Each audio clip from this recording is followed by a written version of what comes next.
From the new IG to the old IG, there you go, a changes button in the police force. But of course, there was a major shakeup, an announcement made yesterday by the federal government through the office of the Secretary to the Government of the Federation, a new Chief of Army Staff, new Chief of Defense Staff, new Chief of Naval Staff, new Chief of Air Staff, and of course, Mr. Nuhu Bode announced as the National Security Advisor. But for some reasons, you can see how these appointments have been made from across the country, where some of these service chiefs are from, and of course you can see where, the diversity perhaps or not. There's been a lot of debate about this, whether or not there is some kind of observance to the issues of federal character, and perhaps you can see for yourself. But I'll allow my guests to give us an insight on that. For, of course, the Chief of Defense Staff from the Northwest, the Chief of Air Staff from the Northwest, the National Security Advisor from the Northeast, and the Chief of Army Staff from Southwest Osun State, the Acting Inspector General of Police from the Southwest Ogun State, and the Chief of Naval Staff from the South, and the Chief of Defense Intelligence from the South. So you can see how these has come up.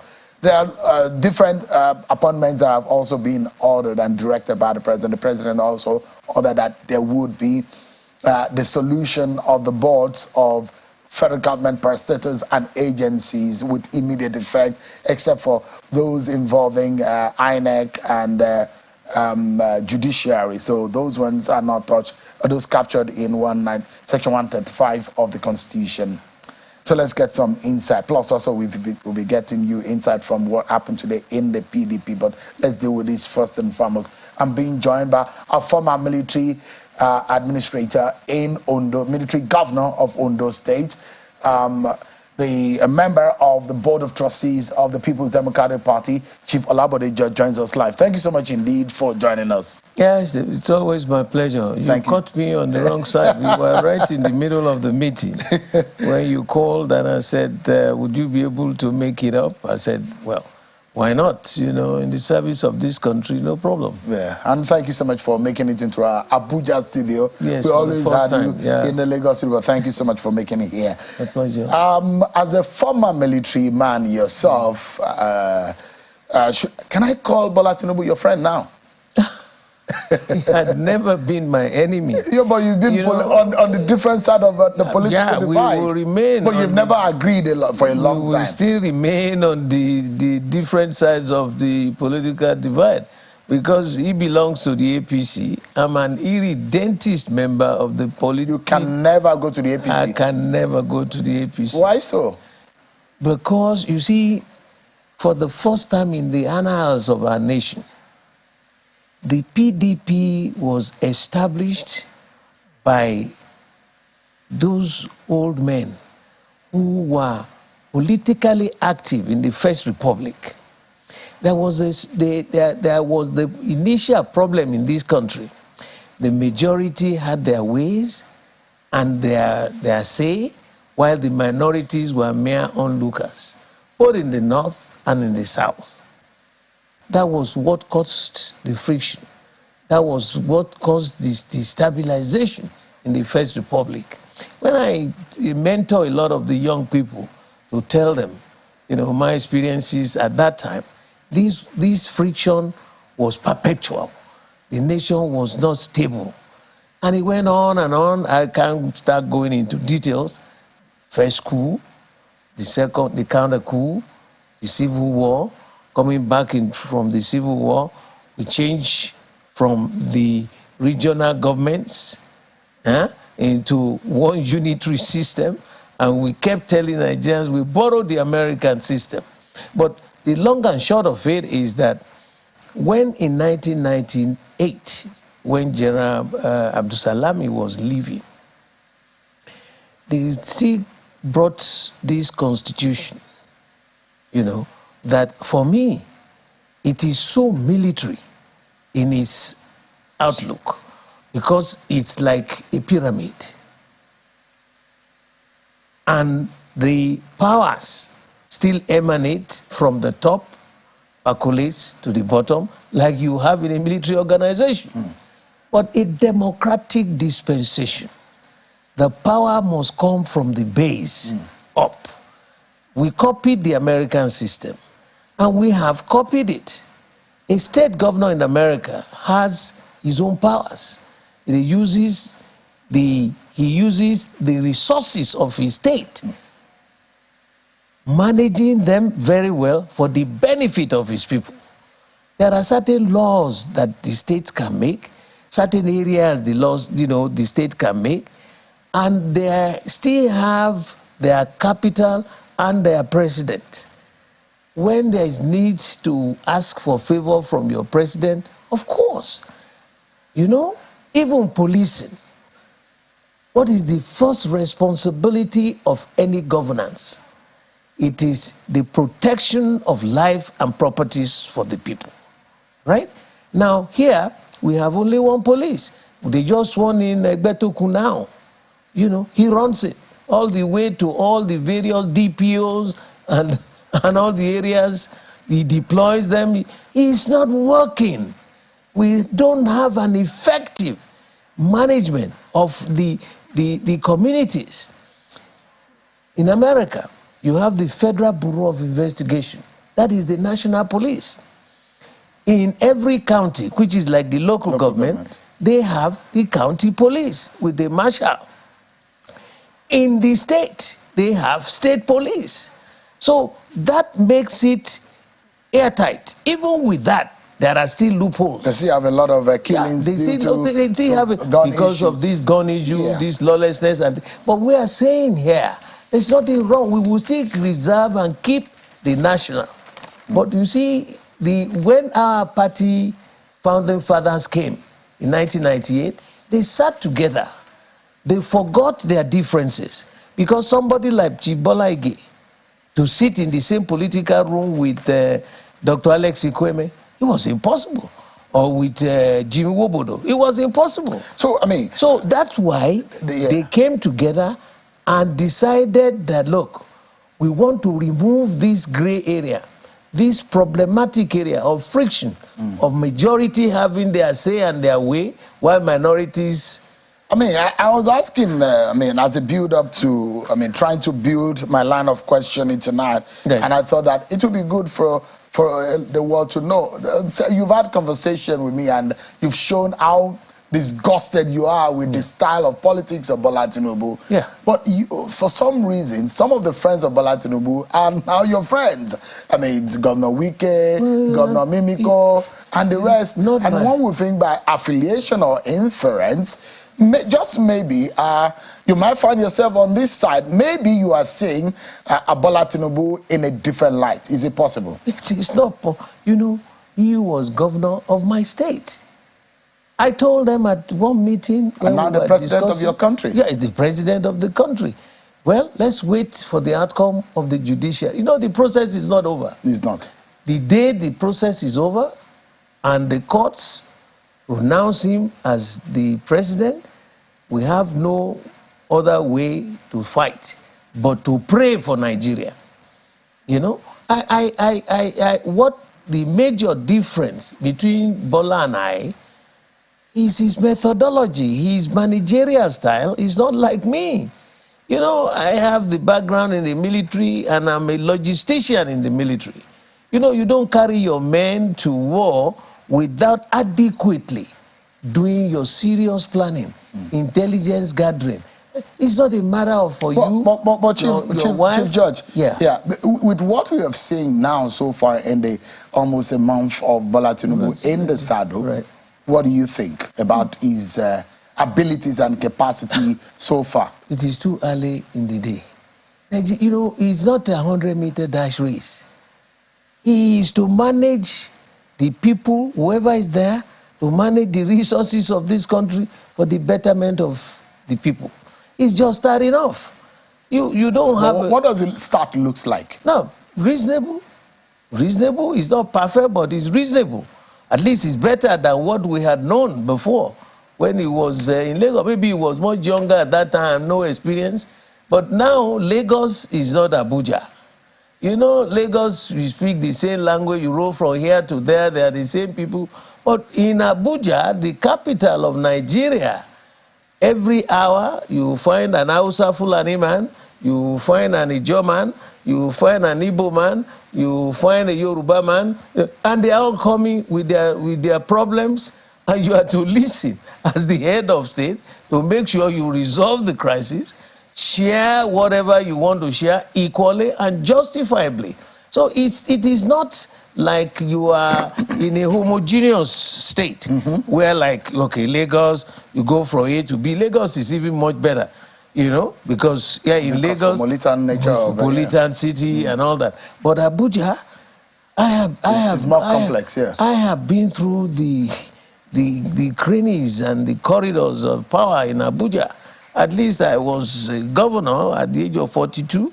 Working with the president then, General Babangida, and I had worked with General Abacha and General Dia. I've also worked with Baba Obasanjo. I've also worked with President Yaradua. I worked with President Jonathan, and at the level of the villa. So you know what it takes. It's not an easy job. The only thing you can do is pray for whoever is there. So God will make sure that we work on his mind. It's not a matter of totalitarianism or that you know it all. You need a lot of good advisors. You need a lot of introspection. Now he's doing some balancing. We could see it may not be perfect, but so far it is reasonable. Let me take you to the top of your training of your younger age, which is in the military. Right. And now he's made an audacious move by not sticking with the service chief. The past president, former president, he still used the service chiefs that was left by former President Goodluck Jonathan for a reasonable amount of time. But he just in 3 weeks, he was done and he pulled them out. So, but if you look at, first and foremost, Enuhu Ribadu as a national security advisor, and you look at, first and foremost, what got a lot of Nigerians talking was whether or not they were waiting how the president, Tinubu, is going to be able to spread out the power in such a way that it will you may not satisfy everyone, but how satisfactory do you think in terms of the federal character and nature of this country with these appointments, Chief Judge? No, you know, for me, it is still reasonable. You know, we like I said to you, why my party, I got attracted to the party was because the founding fathers haven't realized the friction, the differences in tribe, religion, and all that, and in numbers, minority, majority. They came up with 6 geopolitical zones. You know, that's not in our national constitution.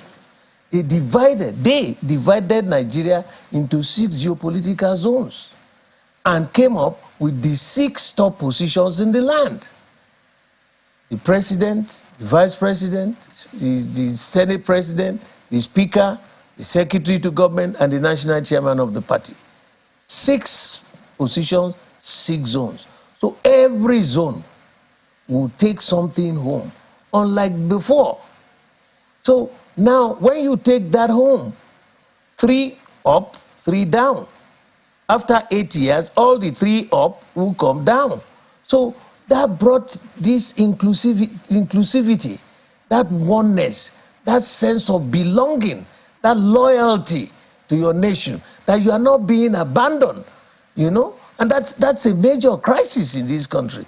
And sometimes I wonder, people talk about religion, they talk about tribe, they talk about, and that's why we take 1 step ahead, 10 steps back. You know, so if you don't distribute things fairly and justifiably, you will always run into problems. Do you think that that satisfies, from your own point of view? You've been in the military. Right. The manner in which the president is, that's not the only appointment, not only the service chief, he made some other appointments. What is your general view, you know, administratively? As the commander-in-chief, you have the Army Council, he's the chairman. You also have the Naval Board, he's the chairman. You have the Air Force Council, he's the chairman. The police service has a chairman of their own. Police service, because that's a civilian administration. But you talk about commander-in-chief. So he has the right to appoint, to fire any of the service chiefs. It is his responsibility. Now, whether because he did it early or not, means he must have been looking generally about the situations, about reports, about the security outfit. Am I still satisfied with this chief? What is his service like? Have they provided what they are supposed to do? There's so many things that he will consider. And the commander-in-chief haven't gone, discussing various people. It is his right. That's why he is not only the president, he's the commander-in-chief of the armed forces. He can do that. What got me a little bit worried was that the secretary to government announced the appointments of smaller units. Yes. I got a little bit... The other guards and other... No. That should be done by the Army Council. Or the Naval Council. Or the Naval Board, or the Air Force Council. So you don't think that it should come from the top? It should come from the rank of the military? The council, the chief of army staff, because you are now he will have to do a reorganization of his directors of this, directors of that, such top managers who will be working with him. Automatically, with the appointment of these men as a service chief, there are people who are senior to them that are automatically out of service. And some of them who are mates are automatically out of service. They may retain their own mates, but once they make a junior member your boss, they are telling you should just go home.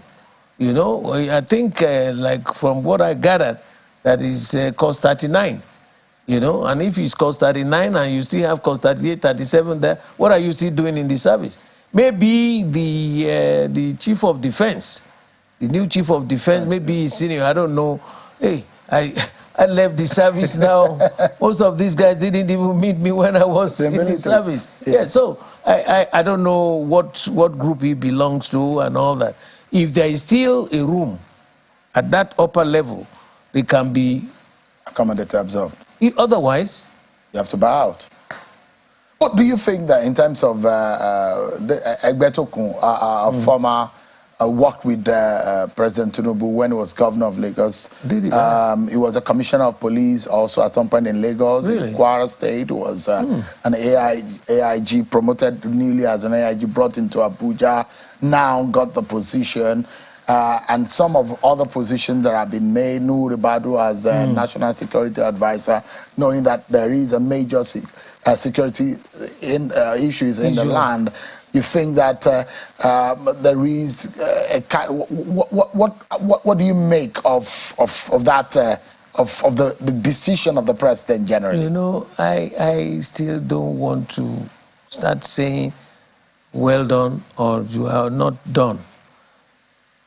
Let's pray for this country. There are challenges. The internal security challenges are enormous. All right? Now, I will pray that Mr. Egbetokun, when I heard him saying that what he felt inside him, because he had been through the system. He's been commissioner in operations, he's been AIG in operations. So he's saying, he's feeling like there's a tiger inside him, ready to devour all those enemies of Nigeria and the internal. But one other thing I would advise him, if he wants to make sure that we are effective, let this country, let the members of the National Assembly, plus the president, approve state police for us. Let them go and get that report of the President Jonathan's confab report. It's there. You will still keep the national police. Because what's the total population of the police? 100 and something thousand people? About 400,000. About 400,000 for 200 million people? How? Chief Judge, just about two more questions for you, sir. Right.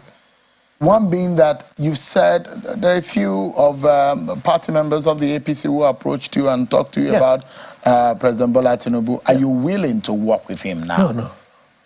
I think... No, I'm asking if you're willing to. You met them, but the question is, are you willing to work with Bola Tinubu? Work with him in what format? For a national cohesion. I mean, you had from different... You've said it on this program that you will never go to the APC. No.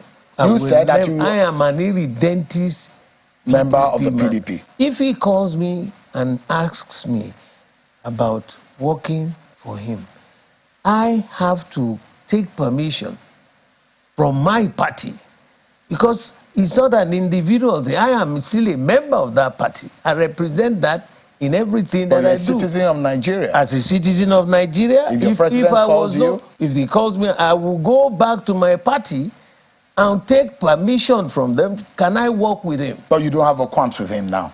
There's no qualms. Before. It's only the qualms, like I said to you, and I'm still telling you, is the methodology in management. All right. That's all. And if he asks me, like they came, I mean, you know, we have a saying in Ile Yoruba that, you know, Babaja bitika kuko.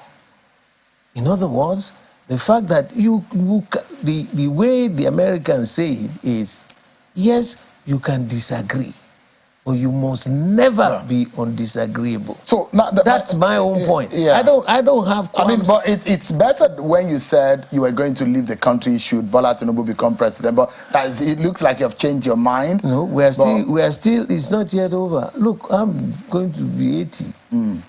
What job am I looking for now?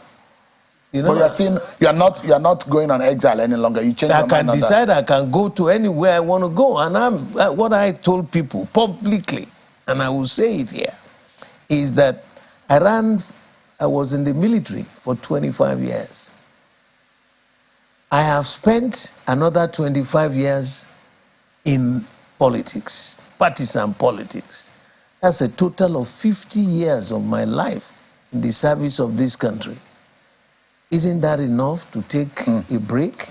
So what I would do, like all the other older men do, is to say I will no longer be playing partisan politics. Chief Judge, I have just about less than 60 seconds, but the NEC meeting of today. Oh, yeah. What is the biggest lesson you think your party should have taken out of the 2023 election? I am so happy that the meeting was called.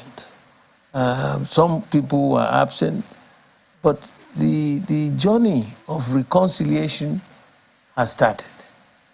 It was brilliant for those who muted that idea that, you know, in any organization anywhere in the world, you must have some squabbles, some pettiness, some infighting and but the ability to come together, to realize those areas of mistakes committed by A or B is a lesson. And I quote this, General Patton, he was the General Powell. He was the American chairman of Joint Chiefs, like our own equivalent of defense chief.